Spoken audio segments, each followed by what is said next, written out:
तो चलिए जुड़ जाइए। और देखिए, जो मैं ज्योग्राफी का क्वेश्चन मैं करवा रहा हूँ ना, काफ़ी इम्पोर्टेंट प्रश्न है, क्योंकि पिछले बार जो क्वेश्चन पूछे गए थे बीपीएससी सॉरी इसके बीपीएससी के द्वारा टीचर में, तो लगभग मैंने जो करवाया था अपने क्लास में, वो लगभग वहाँ से क्वेश्चन पकड़ा गए थे। तो जो है, आप थोड़े से ध्यान से समझिएगा। मैं क्वेश्चन उसी तरीके से ला रहा हूँ, आप कोई हार्ड भी नहीं है, कोई ज़्यादा हल्का भी नहीं है कि आप हल्के तरीके से इसको आप सोल्व कर सकते हैं। हाँ, लेकिन क्वेश्चन अच्छे हैं, इस पार्ट से क्वेश्चन पूछते हैं वो, है ना। यही कारण था कि कट ऑफ भी बहुत कम गया था। तो चलिए हम लोग शुरू करते हैं इसको। देखिए, कट ऑफ भी बहुत कम गया था। तो देखिए, पहला प्रश्न है कि बरमूडा ट्रायंगल जो है किस महासागर में स्थित है। बरमूडा ट्रायंगल, कई बार नाम सुने होंगे कि जहाज वगैरह जाता है यहीं पर डूब जाता है बरमूडा ट्रायंगल में ही। तो ऑप्शन एक है कि प्रशांत महासागर में, ऑप्शन बी है हिंद महासागर में, ऑप्शन डी है अटलांटिक महासागर में, और ऑप्शन सी है अटलांटिक महासागर में, और ऑप्शन डी है दक्षिण महासागर में। तो बरमूडा ट्रायंगल जो है वो किस महासागर का पार्ट है? अब जल्दी बोलिएगा कि बरमूडा ट्रायंगल किस महासागर का पार्ट है। देखिए, बरमूडा ट्रायंगल जो है ये है आपको अटलांटिक ओशन में, यानी कि अटलांटिक ओशन, ऑप्शन सी जो है सही है। अटलांटिक ओशन में बरमूडा ट्रायंगल स्थित है, और बरमूडा ट्रायंगल वहां पे स्थित है जहां पे आप देख सकते हैं कि सरगैसो सागर है। उत्तरी अटलांटिक महासागर में बरमूडा ट्रायंगल स्थित है, और वहां पर आपको देखिएगा जो है ये सरगैसो सागर, यानी कि अब मैं मैप दिखाता हूं आपको। देखिए, ये जो है आपको दिख जाएगा यहाँ पे बरमूडा ट्रायंगल, एक तरफ आपको बरमूडा दिखेगा। हाँ, रुक जाइए। देखिए, यहाँ पे मयामी है, मयामी एक छोटा सा आइलैंड है यहाँ पे। ये जो है यूएसए का पार्ट है, ये फ्लोरिडा का पार्ट है, यूएसए का एक राज्य है फ्लोरिडा। तो ये यहीं पे आपको मिल जाएगा मयामी, और यहाँ से आप आगे बढ़िएगा तो यहाँ आपको मिल जाएगा ये जो है इसका क्या कह सकते हैं कि प्यूर्टो यहाँ इसका पार्ट है। और यहाँ से एक बरमूडा मिल जाएगा, एक आइलैंड है, और एक ट्रायंगल बनता है ऐसे। ठीक है, ये है अटलांटिक ओशन में, यानी कि उत्तरी अटलांटिक ओशन में है ये। और ये आपको दिख जाएगा, यही वाला जो पार्ट आपको दिख जाएगा, ये पूरा का पूरा जो पार्ट है आपको सरगैसो सागर ये आपको दिख जाएगा। तो यहीं पे आपको बरमूडा ट्रायंगल मिलेंगे, है ना। ये उत्तरी अटलांटिक महासागर का पार्ट है। ऐसे उत्तरी अगर नहीं भी देता है तो आपको अटलांटिक महासागर अगर देता है तो अटलांटिक महासागर का पार्ट मिलेगा आपको, कौन सा? Bermuda triangle. आगे बढ़िए। अगर पूछ दे कि किन किन द्वीपों के बीच में है, तो याद रखिएगा मयामी जो यूएसए का पार्ट है, ये जो आपको मिल जाएगा बरमूडा, ये जो है ये इसका क्या कह सकते हैं कि ये ब्रिटिश आइलैंड का पार्ट है ये। और ये जो है प्यूर्टो रिको जो है आपको यहाँ पे मिल जाएगा। छोटे छोटे आइलैंड्स के समूह हैं, वेस्ट इंडीज जिसको कहते हैं, तो इस इलाके में आपको दिख जाएगा। अगला प्रश्न है कि भारत के किस भाग में ज्वालामुखी द्वीप स्थित हैं? बहुत बढ़िया प्रश्न है कि भारत के किस भाग में ज्वालामुखी द्वीप स्थित हैं। ज्वालामुखी द्वीप किस भाग में स्थित हैं? ऑप्शन एक है प्रायद्वीपीय भाग में, ऑप्शन बी है मैदानी भाग में, और ऑप्शन डी है पहाड़ी भाग में, और ऑप्शन सी है पहाड़ी भाग में, डी है द्वीप समूह भाग में। तो भारत में जो है ज्वालामुखी द्वीप कहाँ स्थित है? बताइए, भारत में ज्वालामुखी द्वीप कहाँ स्थित है? देखिए, भारत में जो ज्वालामुखी है, दो ज्वालामुखी भारत में है स्थित हैं। ये दोनों हैं अंडमान निकोबार में। आप इसको इस तरीके से देखिए कि ये जो है, मान लीजिए भारत है, तो यहाँ पे आपको दिख जाएंगे अंडमान निकोबार। तो इसी के सामने नारकोंडम और बैरन जो है दो ज्वालामुखी द्वीप हैं, और ये जो है द्वीपीय भाग में स्थित हैं। तो ऑप्शन हो जाएगा डी, ऑप्शन सही हो जाएगा आपका डी। अगला प्रश्न पे चलते हैं। देखिए, प्रश्न है कि निम्नलिखित में से कौन चिनाब नदी पर नहीं है? निम्नलिखित में से कौन चिनाब नदी पर नहीं है? चिनाब नदी आप जानते होंगे कि जो भारत में जो ये है, क्या कह सकते हैं कि पंजाब है। पंजाब का मतलब क्या हुआ? पांच आब मतलब पानी का जो स्रोत है। तो पांच नदियों के स्रोत से मिलकर बना है पंजाब। तो पांच नदी कौन है? उसमें से हम लोग उसमें से पांच नदी जो देखते हैं ना, जो जम्मू कश्मीर में पंजाब में बहता है, कौन? तो सिंधु है, सतलज है, ब्यास है, चेनाब है, रावी है। तो ये पांच, जो झेलम है, तो ये 5-6 नदी हैं। तो इसको याद रखिएगा। तो चेनाब नदी पर कौन नहीं है ना? एक ऑप्शन में है बगलिहार बांध, ऑप्शन बी में है दुल्हस्ती बांध, ऑप्शन सी में है सलाला बांध, ऑप्शन डी में है उड़ी बांध। तो कौन सा बांध जो है वो चेनाब नदी पर नहीं है? तो इसका सही आंसर है उड़ी। उड़ी बांध जो है वो झेलम पर है, झेलम नदी पर है उड़ी बांध। और देखिए चेनाब नदी पर और भी बांध है, बगलिहार भी है, दुल्हस्ती भी है, सलाला भी है, रतेल बांध है, एक और एक और भी है, एक और बांध यहाँ पर पकलदुल बांध है और किरू बांध है। पकलदुल परियोजना बहुत बार पूछा हुआ है, पकलदुल परियोजना, ठीक है, ये चेनाब नदी पर ही है। एक किरू बांध है, किरू बांध। अच्छा, चेनाब नदी पर विश्व का सबसे ऊंचा रेलवे पुल बना है, चेनाब पुल, बहुत फेमस है ये वाला। इसकी जो ऊंचाई है, इसकी जो ऊंचाई है, ये वाला लेंथ जो है वो लगभग, इसकी ऊंचाई 321 मीटर बताई जा रही कि मीटर नहीं होगा, 321 शायद फीट है ये समथिंग, 321 फीट है, ऐसी कुछ उसकी ऊंचाई है। और इसका जो लेंथ है वो है 1315 मीटर, ये 1315 मीटर ये लंबा है, ये यदि पूरा का पूरा जो है ये इस प्रकार से, तो ये आपको दिख जाएगा। हाँ, अब है कि बूंजी गार्ज कहाँ स्थित है? बूंजी गार्ज, बूंजी गार्ज कहाँ स्थित है? तो ऑप्शन में है बिहार में स्थित है, जम्मू कश्मीर में है, सी है हिमाचल प्रदेश में है और डी उत्तराखंड में है। बूंजी गार्ज कहाँ स्थित है? देखिए गार्ज मतलब समझते होंगे आप, गार्ज का मतलब होता है जहाँ पे नदी गिरता है और गिर करके गड्ढा बनाता है, उसको हम गार्ज बोलते हैं। तो गार्ज जो है, बूंजी गार्ज जो है वो मिल जाएगा आपको जम्मू कश्मीर में। और बूंजी गार्ज जो है वो सबसे गहरा गार्ज है, ये गार्ज जो है सिंधु नदी पर स्थित है, सिंधु नदी पर स्थित है बूंजी गार्ज, ठीक है। ये कहाँ है? तो जम्मू कश्मीर में। आप आगे देखिएगा कि साइलेंट वैली चर्चित है किस लिए? साइलेंट वैली है ना, बहुत सारे जो वैली है, बहुत सारे घाटी है हमारे देश में, तो साइलेंट वैली जो है वो किस लिए चर्चित है? ऑप्शन एक है आपका कि ये जनसंख्या विस्फोट के लिए, साइलेंट वैली जनसंख्या विस्फोट के लिए पहला ऑप्शन। ऑप्शन बी है परमाणु केंद्र के लिए, ऑप्शन सी है जल संचय के लिए और ऑप्शन डी है जैव विविधता के लिए। तो बताइए कि साइलेंट वैली किस लिए चर्चित है? जानते सब होंगे कि साइलेंट वैली है कहाँ। देखिए साइलेंट वैली जो है आपको मिल जाएगा केरला में, केरला में मिल जाएगा। और ये जो है बायोडाइवर्सिटी के लिए, बायोडाइवर्सिटी के लिए ज़्यादा चर्चित है, यानी कि जैव विविधता के लिए ज़्यादा चर्चित है। इसमें से हम और कुछ जो है वैली लेके आए हैं आपके लिए, आप इसको देख लीजिएगा एक बार तो आपको याद हो जाएगा, और इसको आप एक बार पढ़ के जाइएगा कि कौन कौन सा वैली हैं, आप देख लेंगे एक बार।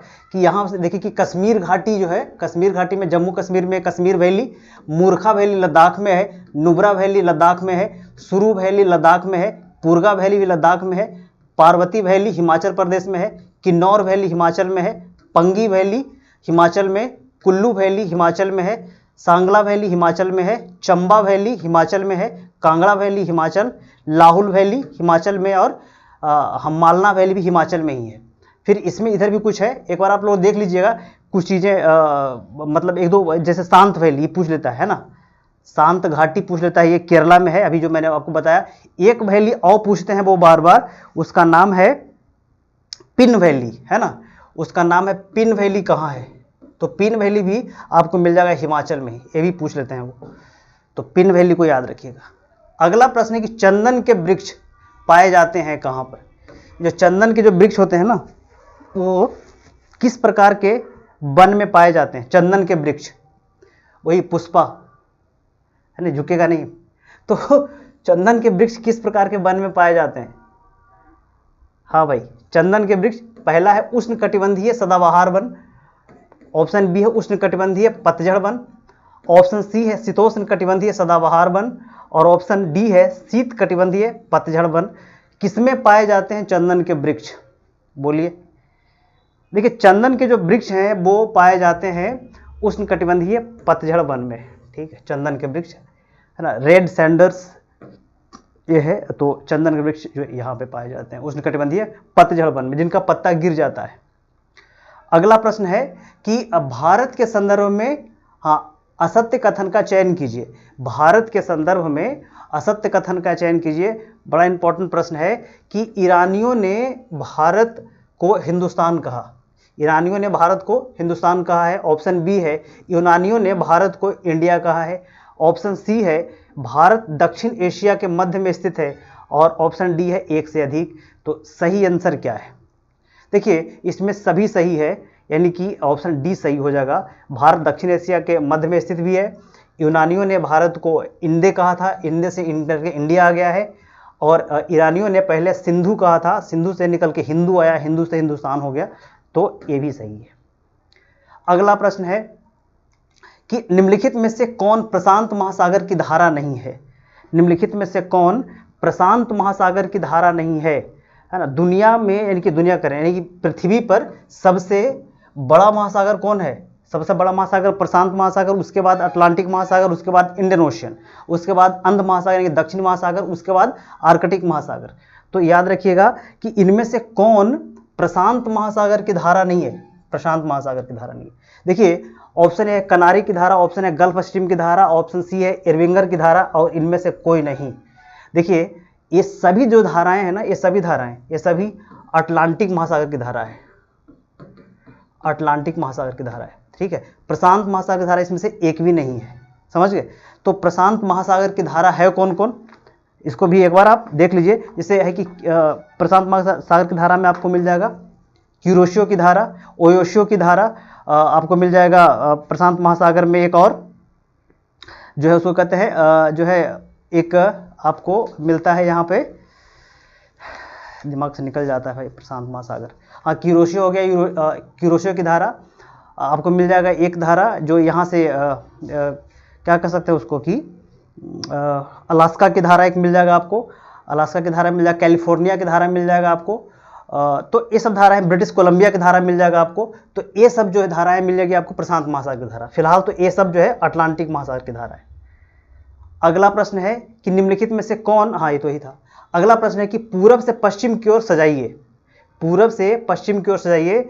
और प्रश्न है ऑप्शन इसका है कि Slave Coast, Gold Coast, Ivory Coast. Option B है आइवरी कोस्ट, गोल्ड कोस्ट और ग्रेन कोस्ट। और सी है गोल्ड कोस्ट, स्लैब कोस्ट और ग्रेन कोस्ट। और डी है इनमें से एक से अधिक। देखिए अफ्रीका, अगर आप मैप देखे होंगे, अफ्रीका का इस प्रकार से मैप है। तो जब ब्रिटिश जो है लोग ने अफ्रीका पर जब कब्जा कर लिए थे, तो उस समय जो है यहाँ से बहुत कुछ लेके जाते थे। तो इस इलाके में सबसे पहले, है ना, सबसे पहले यहाँ पे जो है उन्होंने बनाया किसको, तो स्लैब कोस्ट को बनाया। उसके बाद बनाया उन्होंने गोल्ड कोस्ट को, उसके बाद बनाया आइवरी कोस्ट को, और अंत में बनाया ग्रेन कोस्ट। तो ये पूरब से पश्चिम की ओर जो आपको दिख जाएगा, ये देखिए पूरब से पश्चिम की ओर आपको दिखता चल जाएगा। तो सबसे पहले कौन, स्लैब कोस्ट, उसके बाद कौन, गोल्ड कोस्ट, उसके बाद कौन, आइवरी कोस्ट, और उसके बाद ग्रेन कोस्ट। तो ए ऑप्शन सही है। अगला प्रश्न है कि भारत में कौन सी फसल सर्वाधिक क्षेत्रों में बोई जाती है? भारत में कौन सी फसल सर्वाधिक मात्रा में यानी सर्वाधिक क्षेत्र में बोई जाती है? कौन सा फसल भारत में सर्वाधिक क्षेत्र में बोई जाती है? ऑप्शन है गेहूं, ऑप्शन है बी में है चावल, ऑप्शन सी है सोयाबीन, और ऑप्शन डी में है बाजरा। देखिए भारत में सबसे अधिक मात्रा में जो बोई जाती है फसल, और उसका नाम है चावल। लगभग 5.89 मिलियन हेक्टेयर में बोई जाती है चावल, यानी कि लगभग 54% भाग में चावल की खेती होती है भारत में। चलिए अगला प्रश्न पे चलते हैं। अगला प्रश्न कहता है कि अगला प्रश्न है कि निम्नलिखित में से कौन निम्नलिखित में से केमन द्वीप कहाँ स्थित है? केमन आइलैंड कई बार पूछा हुआ है, केमन आइलैंड। तो बोलिए कि केमन आइलैंड कहाँ स्थित है?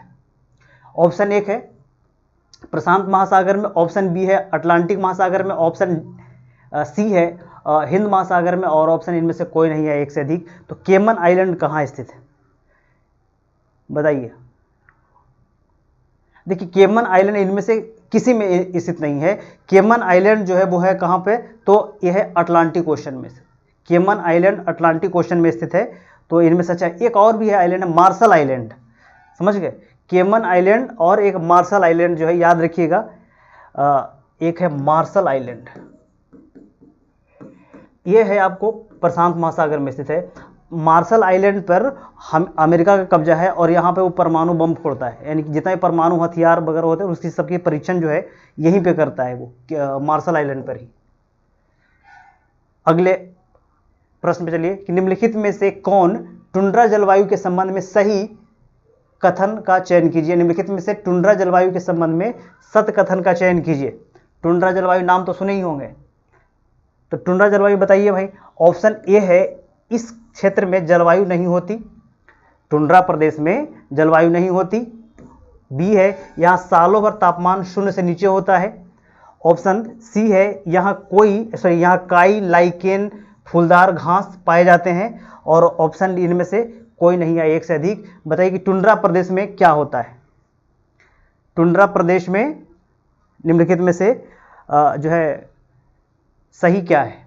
देखिए इनमें से सारे सही हैं, सारे सही हैं कि यहाँ पे जो है मौसम, चूंकि सालों भर यहाँ पे टेम्परेचर 0 से कम होता है। दूसरा है कि यहाँ पर सालों भर तापमान 0 होता है। जब यहाँ पे तापमान 0 हो जाएगा वहाँ पे कोई क्लाइमेट चेंज होगा नहीं, एक ही क्लाइमेट होता है, तो मौसम नहीं होते। यहाँ पर लाइकेन, यहाँ पे जो है फूलदार पौधे, घास वगैरह होते हैं। और जो है आप कह सकते हैं कि खाना वही होता है, काई वगैरह, मॉस वगैरह। तो ये भी आप याद रखिए कि यहाँ पे ऑप्शन हो जाएगा इसमें, इनमें से सभी। अगला प्रश्न है कि 0 डिग्री देशांतर और 0 डिग्री अक्षांश किस महासागर में अवस्थित है। 0 डिग्री अक्षांश और 0 डिग्री देशांतर जो है वो किस महासागर में अवस्थित है। ऑप्शन आपको मिल जाएगा यहाँ पे, अटलांटिक महासागर, ऑप्शन बी प्रशांत महासागर, ऑप्शन सी हिंद महासागर, ऑप्शन डी आर्कटिक महासागर। तो 0 डिग्री अक्षांश और 0 डिग्री देशांतर किस महासागर में स्थित है। आप देखिएगा कि ये आपको पृथ्वी मिल जाएगा, ये 0 डिग्री देशांतर है, ये 0 डिग्री अक्षांश है। तो दोनों आकर के किस महासागर में मिलता है। ये जो है आपको दिख जाएगा, ये देशांतर रेखा, देशांतर, ये हो गया अक्षांश, अक्षांश, ये दोनों मिल जाता है आपको अटलांटिक ओशन में, अटलांटिक ओशन में। ठीक है, तो याद रखिएगा कि ये है आपका अटलांटिक ओशन। ऑप्शन ए सही है कि 0 डिग्री अक्षांश 0 डिग्री देशांतर कहाँ मिलता है, तो अटलांटिक ओशन में मिलता है। अगले प्रश्न पे, निम्नलिखित में से, निम्नलिखित को सुमेलित कीजिए, यानी कि कौन सुमेलित नहीं है। यहाँ पर निम्नलिखित में कौन सुमेलित नहीं है, तो बताइएगा। ऑप्शन एक है steppe America, belt Australia, pampas Argentina और पुस्ताज हंगरी। बताइए कि निम्नलिखित में कौन सुमेलित नहीं है।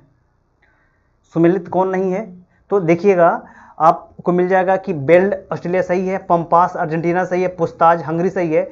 स्टेपी जो है वो यूरोप में मिलेगा आपको, यूरोप में, यानी कि अमेरिका में क्या मिलता है, तो अमेरिका में जो मिलता है उसको हम कहते हैं, ये जो है आपको यहाँ पे देखिए, अमेरिका में मिल जाएगा आपको, किधर गया स्टेपी, अमेरिका में मिल जाएगा प्रेरी, दिमाग से निकल गया था। तो ये आप देखिएगा कि इसको आप एक बार याद कर लीजिए तो आपको समझ में आ जाएगा।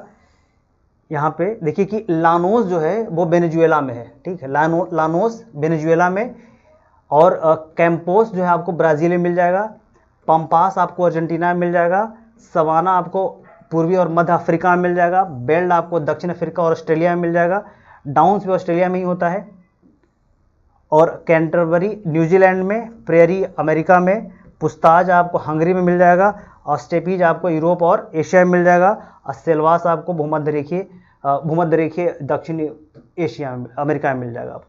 तो ये आपको याद रखना। अगला प्रश्न पे आइए, निम्नलिखित में से कौन टॉर्नेडो का, निम्नलिखित में से टॉर्नेडो का संबंध किससे है। टॉर्नेडो नाम सुने होंगे, अगर नहीं सुने होंगे तो सुन लीजिए कि टॉर्नेडो का संबंध किससे है। निम्नलिखित में टॉर्नेडो का संबंध किससे है, टॉर्नेडो का संबंध किससे है। ऑप्शन ए है हथियार से, ऑप्शन बी है चक्रवात से, ऑप्शन सी है टैंक से, ऑप्शन डी है युद्धपोत से। तो टॉर्नेडो का संबंध किससे है, टॉर्नेडो का संबंध किससे है, बोलिए। देखिए टॉर्नेडो जो है बार बार कहाँ आता है, तो ये आता है अमेरिका में, अमेरिका में, ऑस्ट्रेलिया में। ठीक है, ऑस्ट्रेलिया में, और भी कई जगहों पे आता है। टॉर्नेडो जो है वो मुख्य रूप से भूमि भाग में आता है, भूमि भाग में आता है, ये जल में नहीं आता, ये जो है जल भाग में नहीं आता। तो ये जो है मुख्य रूप से क्या है, तो एक चक्रवात है। ठीक है, जो है ये एक मुख्य रूप से चक्रवात है। चक्रवात के भी कई प्रकार होते हैं, है ना, जैसे साइक्लोन है चक्रवात का, टाइफून है नाम। तो इस प्रकार से उसी में से एक चक्रवात जो है वो उसको कहते हैं टॉर्नेडो, जो अमेरिका में, ऑस्ट्रेलिया में और भी यूरोपीय कंट्री में आता है। अगला प्रश्न है, निम्नलिखित में से कौन उल्का, निम्नलिखित में से उल्का क्या है। उल्का, उल्का पिंड तो नाम सुने ही होंगे। तो बताइए कि निम्नलिखित में से उल्का क्या है? ऑप्शन एक है तीव्र गति से चलता तारा है, दूसरा तारामंडल का एक भाग है, ऑप्शन सी है सूर्य का टुकड़ा है, ऑप्शन डी है पृथ्वी के वायुमंडल में क्षुद्र ग्रह का एक टुकड़ा है, क्षुद्र ग्रह का एक टुकड़ा है। बताइए कि उल्का क्या है? देखिए इनमें से एक से अधिक है, ऑप्शन एक से अधिक, तो बताइए कि उल्का क्या है? देखिए उल्का जो है के संदर्भ में डी ऑप्शन सही है, लेकिन यहाँ पे बी ऑप्शन भी सही है, क्योंकि ये जो है तारामंडल का एक भाग के रूप में तो है ही, ठीक है। तो ऐसे अगर विशेष रूप से पूछा जाए, इसमें से एक ऑप्शन चूज करना हो, तो पृथ्वी के वायुमंडल में क्षुद्र ग्रह का एक टुकड़ा है, और ये जब जलना शुरू हो जाता है तो ये उल्का में तब्दील हो जाता है। तो ये है आपका क्षुद्र ग्रह का एक टुकड़ा, तो याद रखिएगा ये। अगला प्रश्न है कि निम्नलिखित में से चंद्र ग्रहण कब होता है? चंद्र ग्रहण, है ना, तो चंद्र ग्रहण कब होता है? जरा सा आप बताइएगा कि चंद्र ग्रहण कब होता है।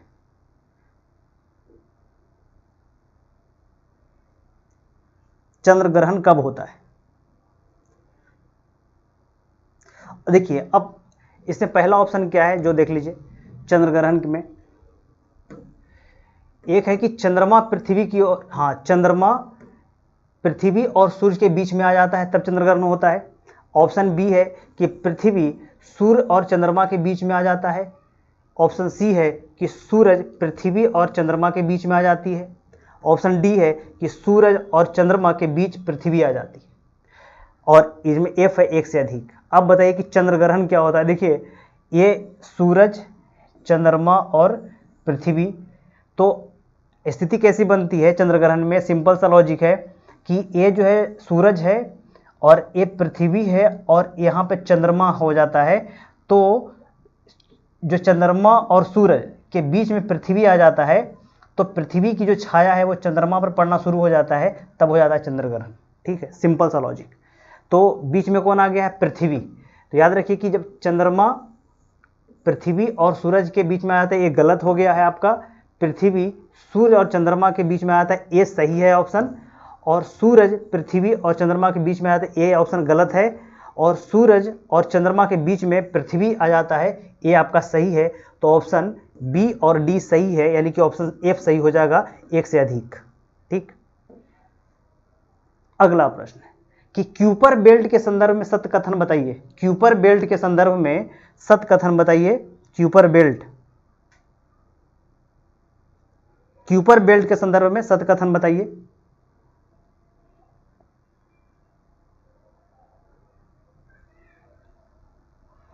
क्यूपर बेल्ट के संदर्भ में सत्य कथन बताइए।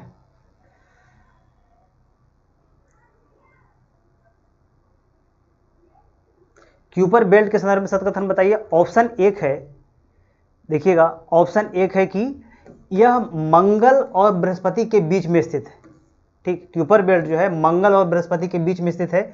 ऑप्शन बी है कि यह सौर मंडल के बाहरी ग्रहों का बेल्ट है, यह क्षुद्र ग्रहों की एक पट्टी है, और इनमें से कोई नहीं है, एक से अधिक। तो बताइए कि क्यूपर बेल्ट नाम सुने हैं, नहीं सुने हैं? तो अभी मैं बताता हूं आपको। देखिए क्यूपर बेल्ट जो है एक ऐसा पट्टी है जो हमारे सौर मंडल के बाहर में स्थित है। आपको देखिए कि बीच में सूरज आपको दिख जाएगा, इसके बाद अन्य सारे ग्रह हैं हमारे, और इन ग्रहों के बाहर एक पट्टी आपको दिखेगा क्षुद्र ग्रहों की, इसी को हम कहते हैं क्यूपर बेल्ट। और मंगल और बृहस्पति के बीच में भी एक क्षुद्र ग्रहों की पट्टी है, ठीक है। तो उसको नहीं, हम बाहर वाले को कहें क्यूपर बेल्ट। तो इसमें आपको मिल जाएगा कौन सा आंसर, कौन सा हो जाएगा कि देखिए एक क्षुद्र ग्रहों की पट्टी है, ये भी सही है, और ये जो है आपको जो है हाँ यह सौर मंडल के बाहरी ग्रहों के का बेल्ट है। तो ये भी हाँ यह सौर मंडल के बाहरी ग्रहों का बेल्ट है, ग्रहों का नहीं, एक जो है एस्टेरॉयड का बेल्ट है, यानी कि आप कह सकते हैं कि क्षुद्र क्या कह सकते हैं कि बचे हुए मटेरियल का बेल्ट है। तो आपका इसमें से सी सही हो जाएगा ये आपका ऑप्शन। हाँ 18 में आ जाइए। देखिए यही आपको क्यूपर बेल्ट आपको यहाँ पे दिख जाएगा, ये पूरा इलाका क्यूपर बेल्ट का है, पूरे यहाँ पे सन है, बाकी ग्रह हैं हमारे, और अंत में आपको क्यूपर बेल्ट दिख जाएगा यहाँ पे। अब अगला प्रश्न है कि जो है हाँ, जब सूरज की किरणें मकर रेखा पर लंबवत चमकती है तो भारत में स्थिति होती है। फिर से प्रश्न सुनिए कि जब सूरज की किरणें मकर रेखा पर लंबवत चमकती है तो भारत में स्थिति कैसी होती है? भारत में कैसी स्थिति होती है जब सूरज मकर रेखा पर लंबवत चमकती है? तो जब सूरज मकर रेखा पर लंबवत चमकती है तो भारत में कैसी स्थिति होती है? ऑप्शन एक है कि जो है अधिक गर्मी होती है, ऑप्शन बी है अधिक ठंडी होती है, ऑप्शन सी है अधिक वर्षा होती है और ऑप्शन डी है मौसम सम होता है। बताइए कि अगर जो है आपका जो सूरज है वो मकर रेखा पर है तो देखिए ये पृथ्वी है, यहाँ पर आप 3 लाइन में ड्रॉ कर दे रहा हूँ। ये है 0 डिग्री अक्षांश रेखा और ये है कर्क रेखा और ये है मकर रेखा। तो मकर रेखा का मतलब क्या हुआ? जब सूरज जब इस इलाके में है यानी कि मकर रेखा पर है, यहाँ पर है, तो यहाँ भारत तो इस इलाके में आपको दिखेगा, यहाँ पर सूरज है तो इस इलाके में ठंडा होगा, तो अधिक ठंडा होता है हमारे यहाँ। बी ऑप्शन सही है। जब सूरज मकर रेखा पर होता है तो भारत में अधिक ठंडा होता है। ठीक, अगला प्रश्न पे आइए। अगला प्रश्न है कि निम्नलिखित में से महाद्वीपों के अलावा निम्नलिखित में से महाद्वीपों के अलग होने का कारण क्या है?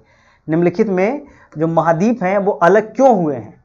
आज जो है आपको 7 महाद्वीप जो दिखते हैं वो अलग होने का कारण क्या है? ऑप्शन एक है ज्वालामुखी विस्फोट के कारण, ऑप्शन बी है विवर्तनिकी क्रिया के कारण, ऑप्शन सी है चट्टानों के बलन एवं भ्रंशन के कारण और ऑप्शन डी है इनमें से एक से अधिक, मतलब एक से अधिक। बताइए कि जो महाद्वीप है वो अलग क्यों हुए हैं? महाद्वीपों के अलग होने का कारण क्या है? तो आप देखिए कि ज्वालामुखी विस्फोट का होना ये गलत है, नहीं है। विवर्तनिकी क्रिया ये हो सकता है, चट्टानों का बलन एवं भ्रंशन ये नहीं है, तो ऑप्शन बी हो सकता है। और महाद्वीपों के अलग होने का जो सिद्धांत है, जो कहते हैं महाद्वीपीय विस्थापन का सिद्धांत, किसने दिया है? तो वेगनर ने दिया है। वेगनर ने दिया है 1912 ईस्वी में। ठीक है, तो याद रखिएगा इसको। अगला प्रश्न है कि निम्नलिखित में से अंतर्राष्ट्रीय दिनांक रेखा के संदर्भ में सही कथन क्या है? अंतर्राष्ट्रीय दिनांक रेखा के संदर्भ में सत्य कथन बताइए। निम्नलिखित में अंतर्राष्ट्रीय दिनांक रेखा के संदर्भ में सत्य कथन बताइए। अब ऑप्शन एक है कि यह अफ्रीका से होकर गुजरती है। अंतर्राष्ट्रीय दिनांक रेखा के संदर्भ में पहला ऑप्शन है कि यह अफ्रीका से होकर गुजरती है। ऑप्शन बी है यह एशिया से होकर गुजरती है। ऑप्शन सी है यह प्रशांत महासागर से होकर गुजरती है और ऑप्शन डी है यह लंदन से होकर गुजरती है। अंतर्राष्ट्रीय दिनांक रेखा के संदर्भ में सत्य कथन बताइए। देखिए इस अंतर्राष्ट्रीय दिनांक रेखा जो है वो 180 डिग्री कौन सा है? देशांतर रेखा है। ठीक है, और 180 डिग्री पूर्वी देशांतर और 180 डिग्री पश्चिमी देशांतर दोनों एक ही नाम से जाना जाता है, 180 डिग्री देशांतर के नाम से। तो उसी को हम लोग अंतर्राष्ट्रीय दिनांक रेखा भी कहते हैं, जो टेढ़ी मेढ़ी रेखा है जिसकी आकृति एस जैसी है और वो गुजरती है प्रशांत महासागर से। आपको मैं यहाँ पे दिखाता हूँ कि देखिए ये है आपका इंटरनेशनल डेट लाइन। तो ये जो है यहाँ पे ये जो है बेरिंग जल संधि है इस इलाके में, तो यहाँ से होकर गुजरता है ये। और टेढ़ी मेढ़ी रेखा यहाँ से देखिए कि इस लाइन से है, तो ये पैसिफिक है, प्रशांत महासागर है। और इसके पार करने के बाद जो है अगर इससे इधर आ जाइएगा तो एक दिन जुड़ जाएगा आपके डेट में, और इसके इस तरफ जाइएगा तो एक दिन घट जाएगा आपके डेट में। आगे बढ़ते हैं। अगला प्रश्न कहता है कि काली मिट्टी में किस तत्व की अधिकता होती है? काली मिट्टी में किस तत्व की अधिकता पाई जाती है? ऑप्शन ए है नाइट्रोजन की अधिकता पाई जाती है, ऑप्शन बी है लोहा की अधिकता पाई जाती है, ऑप्शन सी है पोटास की और ऑप्शन डी है फास्फोरस की। तो बताइए कि काली मिट्टी में किसकी अधिकता पाई जाती है? देखिए काली मिट्टी में लोहे की अधिकता पाई जाती है और एल्युमिनियम की अधिकता पाई जाती है। इसके कारण जो इसका रंग ब्लैक हो जाता है, काला। और काली मिट्टी जो होती है ना, काली मिट्टी को और नाम से जानते हैं कौन कौन? तो इसका नाम जानते हैं हम लोग चेरनोजेम मिट्टी, इसको हम जानते हैं चेरनोजेम मिट्टी, और इसको जानते हैं हम रेगुर मिट्टी, और इसको जानते हैं कपासी मिट्टी, और एक तो हो गया काली मिट्टी। ठीक, तो ये हो गया आपका काली मिट्टी को किस नाम से जानते हैं जो, और इसमें कौन सी तत्व की अधिकता होती है? तो लोहा में, इसमें लोहा होता है और एल्युमिनियम होता है, नाइट्रोजन नहीं होता इसमें, याद रखिए। किसी भी, हाँ अगला प्रश्न है कि किसी भी मुद्रा, याद रखिएगा, किसी भी मुद्रा का धात्विक मूल्य अंकित मूल्य से होता है, क्या होता है? किसी भी मुद्रा का धात्विक मूल्य अंकित मूल्य से क्या होता है? ऑप्शन एक है कम होता है, ऑप्शन बी है अधिक होता है, ऑप्शन सी है अधिक या कम होता है, और ऑप्शन डी है कि इनमें से कोई नहीं। किसी भी मुद्रा का धात्विक मूल्य अंकित मूल्य से क्या होता है? फिर से आप एक बार ऑप्शन देख लीजिए कि यह कम होता है, अधिक होता है, अधिक या कम होता है, इनमें से कोई नहीं। तो अगर क्वेश्चन समझ रहे हो तो ठीक है। देखिएगा, प्रश्न है कि किसी भी मुद्रा का धात्विक मूल्य अंकित मूल्य से क्या होता है। याद रखिए कि किसी भी मुद्रा का धात्विक मूल्य अंकित मूल्य से कम होता है। ठीक है, अब मान लीजिए कि 10 रुपये का सिक्का, ठीक, इसमें ऐसे बीच में होता है, ऊपर इस बाहर वाला भाग जो है वो चमकीला टाइप से होता है ना, पीतल टाइप से, और बीच में जो स्टील टाइप से होता है। 10 रुपये लिखल होता है यहाँ पर।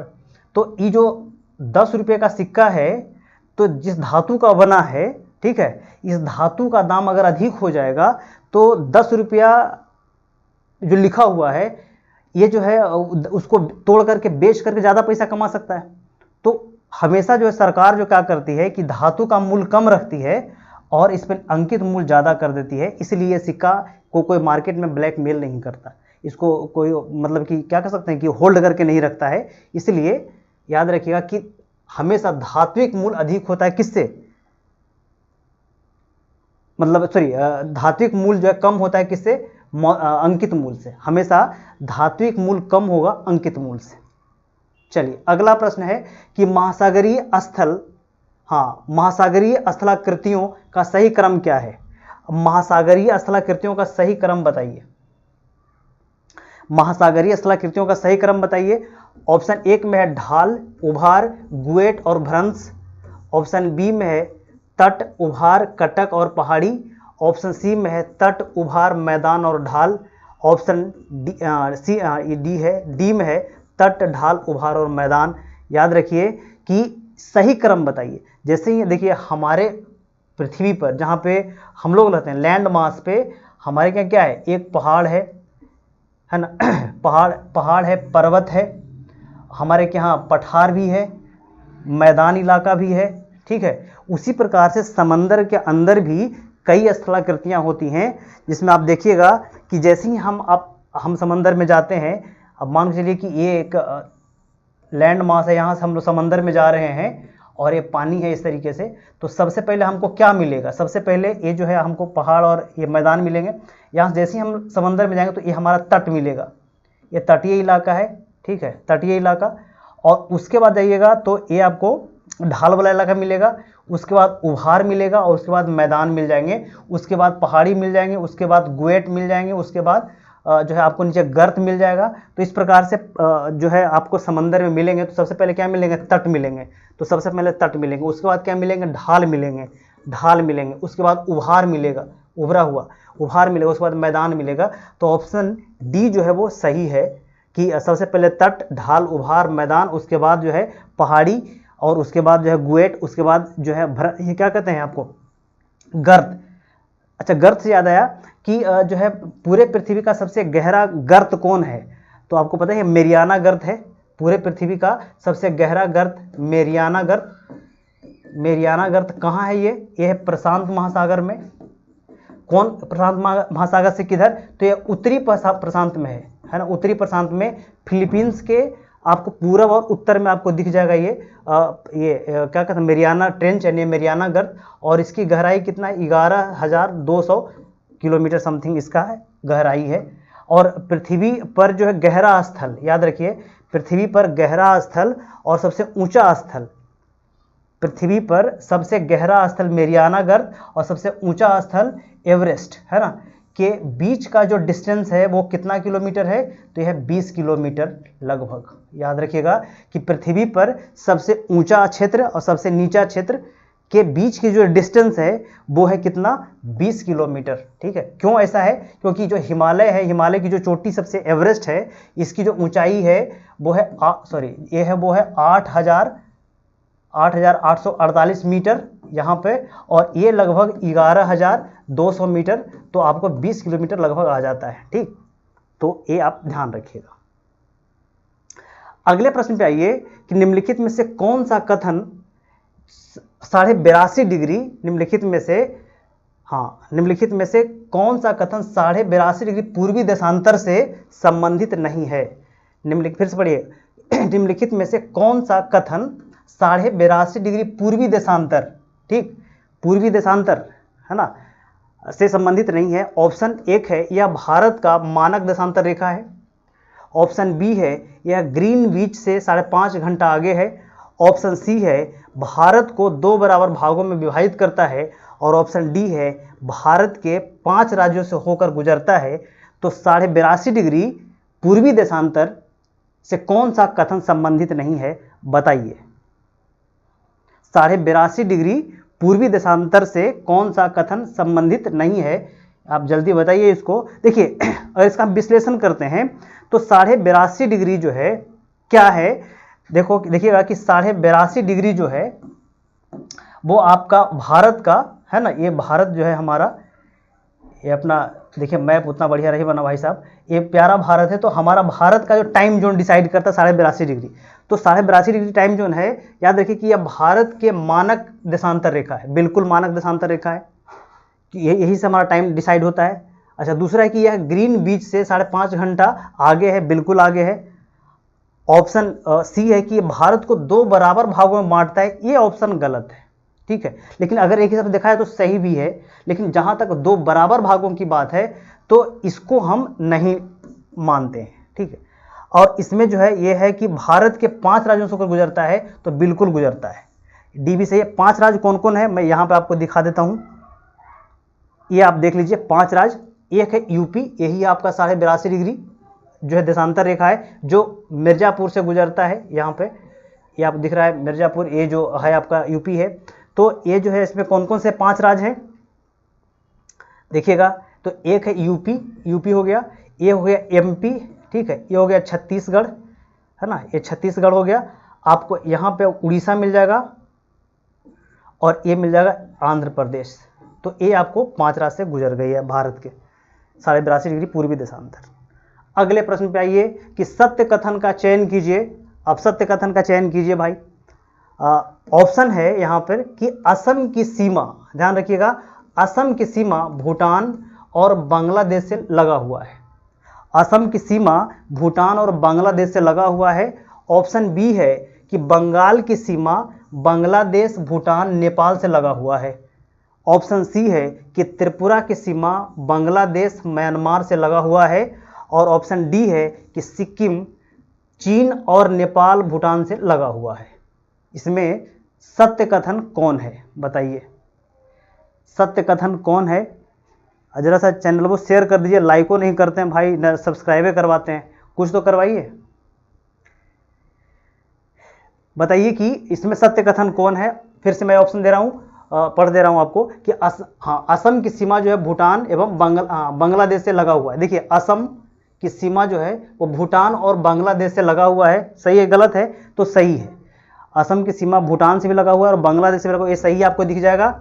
ऑप्शन बी है बंगाल की सीमा, जो अपना पश्चिम बंगाल है, बंगाल की सीमा बांग्लादेश से तो लगा ही है, भूटान से लगा है कि नहीं लगा है, नेपाल से लगा है कि नहीं लगा है, कौन बताएंगे? देखिए, दोनों से लगा हुआ, ये भी सही है। और त्रिपुरा की सीमा बांग्लादेश, म्यांमार से लगा हुआ है, ये गलत है। याद रखिएगा कि त्रिपुरा जो है ना, एकमात्र भारत का राज्य है, भारत का राज्य है, उसकी जो है तीनों तरफ से एक ही देश घिरा हुआ है और वो है आपका बांग्लादेश। ठीक है, वो 3 तरफ से बांग्लादेश से घिरा हुआ है, कौन? त्रिपुरा। और सिक्किम चीन, नेपाल और भूटान के बीच में फंसा हुआ है, तो ये भी सही है। यानी कि इसका ऑप्शन जो कौन सा गलत हो जाएगा आपका? सी ऑप्शन गलत हो जाएगा। याद रखिएगा कि त्रिपुरा जो है वो 3 तरफ से किससे घिरा हुआ है? बांग्लादेश से, बांग्लादेश से घिरा हुआ है त्रिपुरा 3 तरफ से। आपको इस मैप में दिख जाएगा, ये देखिए, ये साफ मैप दिख नहीं रहा, कोई नहीं, आगे से हम साफ मैप लेके आएंगे। अगला प्रश्न है कि दुनिया का सबसे बड़ा मरुस्थल कौन है? दुनिया का सबसे बड़ा मरुस्थल कौन है, बताइए। देखिए, दुनिया का सबसे बड़ा मरुस्थल कौन है? ऑप्शन 1 में सहारा, ऑप्शन बी में गोबी, ऑप्शन सी में विक्टोरिया और ऑप्शन डी में रवल खाली मरुस्थल। देखिए, अगर यहाँ पे होता, अगर इन मरुस्थलों में अगर होता जो अंटार्कटिका मरुस्थल, ये भी अंटार्कटिका मरुस्थल होता, तो तो ये बड़ा हो जाता सहारा से भी, ठीक। लेकिन इसमें ऑप्शन में अंटार्कटिका नहीं दिया हुआ है, तो सबसे बड़ा मरुस्थल सहारा है, ठीक, जो कहाँ है, अफ्रीका में आपको दिख जाएगा सहारा। अफ्रीका में और भी मरुस्थल दिखेंगे, जैसे नामी मरुस्थल जो है नामी मरुस्थल, नूबियन मरुस्थल अफ्रीका में आपको दिख जाएगा। गोबी मरुस्थल कहाँ दिख जाएगा आपको, एशिया में। एशिया में और भी मरुस्थल दिखेंगे आपको, कौन सा, तो एशिया में दिख जाएगा तारिम तुंगुन मरुस्थल आपको दिख जाएगा। तकला मकान है ना, ये दिख जाएगा एशिया में। एशिया में आपको दिख जाएगा और कौन सा, थार मरुस्थल। अच्छा, विक्टोरिया मरुस्थल कहाँ है, ये आपको मिल जाएगा ऑस्ट्रेलिया में। रब अल खाली मरुस्थल ये मिल जाएगा अरब में, सऊदी अरबिया में रब अल खाली मिल जाएगा। वहाँ पर एक मरुस्थल और भी है, तनामी है, नहीं एक मरुस्थल वहाँ पे और भी है, एग्जैक्टली याद हमें नहीं आ रहा, लेकिन और भी एशिया में मिल जाएंगे। दस्ते कबीर, दस्ते लुट जो ईरान में है। तो ये आपको इतने सारे मरुस्थल आपको मिल जाएंगे। अगला प्रश्न है कि 1 डिग्री देशांतर को पार करने में कितना समय लगता है। 1 डिग्री देशांतर को पार करने में कितना समय लगता है, जो बताइए। 1 डिग्री देशांतर को पार करने में कितना समय लगता है। 1 डिग्री देशांतर को पार करने में 5 मिनट, 4.5 मिनट, 10 मिनट, इनमें से कोई नहीं है एक से अधिक। बताइए कि 1 डिग्री देशांतर को पार करने में कितना समय लगेगा। देखिए 1 डिग्री देशांतर को पार करने में हमको 4 मिनट का समय लगता है, ठीक है। 1 डिग्री देशांतर को पार करने में 4 मिनट का समय लगता है। आपको ये दिख जाएगा, ये देशांतर है हमारा, ये, हाँ देखिए ये जो है, ये आपको पृथ्वी दिख जाएगा, ये वाला इलाका देशांतर है, और इधर वाला ये जो ऐसे लाइन है, जो क्या कह सकते हैं कि समानांतर लाइनें हैं, ये वाला, ये आपको अक्षांश दिख जाएगा। तो 1 डिग्री से यहाँ तक पार करने में हमको 4 मिनट का समय लगता है, ठीक है। अच्छा, इसको पार करने में कितना डिस्टेंस होता है, तो डिस्टेंस होता है 111.32 किलोमीटर। और अगर हम जैसे जैसे ध्रुवों की ओर जाते हैं, इसका डिस्टेंस कम होता जाता है, और ध्रुवों पर जाकर के इसके बीच की डिस्टेंस हो जाता है 0 किलोमीटर। और इस जो क्षेत्र है, 2 देशांतर रेखाओं के बीच के क्षेत्र को हम क्या कहते हैं, गोरे बोलते हैं, ठीक है। और इसके बीच की दूरी सबसे अधिक कहाँ होती है, विषुवत रेखा पर होती है, 0 डिग्री अक्षांश रेखा पर होती है, 111.32 किलोमीटर, ठीक। तो ये आपका देशांतर रेखा है। तो अब एक प्रश्न, अगला प्रश्न है कि पृथ्वी की आंतरिक संरचना के अनुसार 2900 किलोमीटर का क्षेत्र के संबंध में, यह प्रश्न है कि पृथ्वी की आंतरिक संरचना के अनुसार 2900 किलोमीटर का क्षेत्र किस संबद्धता के नाम से जाना जाता है। पृथ्वी के अंदर देखिए, पृथ्वी जो है, मान लेते हैं पृथ्वी है, ये केंद्र है पृथ्वी का, तो ये जो पूरी की पूरी गहराई लगभग 6351 किलोमीटर की है। तो यहाँ तक जाने में कई असंबद्धताएं हैं, ठीक है, कई लेयर में विभाजित है ये। तो 2900 किलोमीटर का जो क्षेत्र है उसको क्या कहते हैं। ऑप्शन 1 है गुटेनबर्ग, ऑप्शन बी है लेमान, ऑप्शन सी है रेपेटी, ऑप्शन डी में है मोहरोविच। इसको क्या कहते हैं बताइए। इस असंबद्धता को हम क्या कहेंगे, गुटेनबर्ग कहेंगे, लेमान कहेंगे, रेपेटी कहेंगे, मोहरोविच कहेंगे, बताइए। तो देखिए, सबसे पहला जो असंबद्धता होता है इस इलाके में, जो 25 किलोमीटर के अंदर होता है, इसको कहते हैं मोहरोविच, है ना। मोहरोविच 33 किलोमीटर पर होता है, उसको हम कहते हैं सबसे पहले होता है वो कोनाड। हाँ देखिए, ये होता है इस तरीके से, ये आपको मिल जाएगा यहाँ पे बीच में है। सबसे पहले 25 किलोमीटर पर होता है कौन सा, तो ये होता है कोनाड असंबद्धता। 33 किलोमीटर पर होता है मोहरोविच असंबद्धता। और ये होता है आपको आपको मिल जाएगा 29 किलोमीटर पर, नहीं एक मिलेगा आपको 700 किलोमीटर पर, ये होगा रेपेटी। और 2900 किलोमीटर पर ये मिल जाएगा आपको गुटेनबर्ग। और आपको मिल जाएगा 5100 किलोमीटर पर ये आपको मिल जाएगा लेहमान असंबद्धता। तो 2900 किलोमीटर पर कौन हमको मिल जाएगा, ये मिल जाएगा आपको गुटेनबर्ग, ठीक है। तो 2900 किलोमीटर, ये ऑप्शन गुटेनबर्ग असंबद्धता आपको मिल जाएगा यहाँ पर। अगला प्रश्न है कि निम्नलिखित में से ऑस्ट्रेलिया किस भाग में स्थित है। निम्नलिखित में से ऑस्ट्रेलिया जो है किस भाग में स्थित है। हाँ, ऑप्शन एक है गोंडवाना लैंड, ऑप्शन बी है अंगारा लैंड, ऑप्शन सी है दोनों, और इनमें से कोई नहीं एक से अधिक ऑप्शन डी में है। तो बताइए कि ऑस्ट्रेलिया जो है वो किस भाग में स्थित है? ऑस्ट्रेलिया किस भाग में स्थित है? तो देखिए ऑस्ट्रेलिया जो है वो स्थित है आपको गोंडवाना लैंड में। इसका हम मैप इधर है, ये देख लीजिए।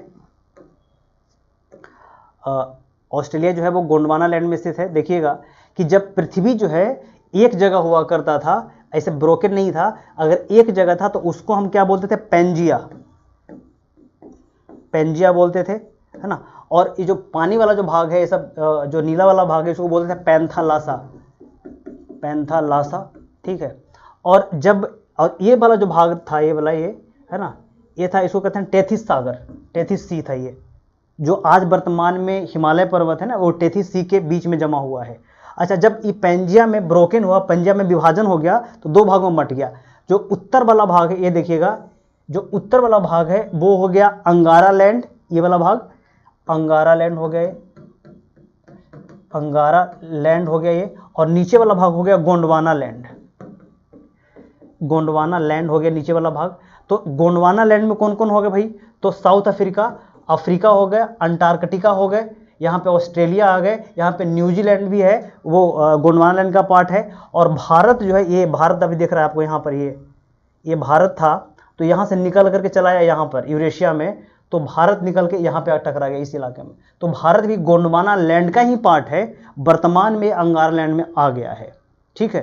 तो जो है इस वीडियो में इतना ही है, और एक नेक्स्ट सेशन भी अब शुरू होगा, वो जल्द ही होगा, एक आध डेढ़ घंटे के बाद। तो आप लोग जुड़िए, चैनल को सब्सक्राइब कीजिए, शेयर कीजिए, लाइक कीजिए। Thank you.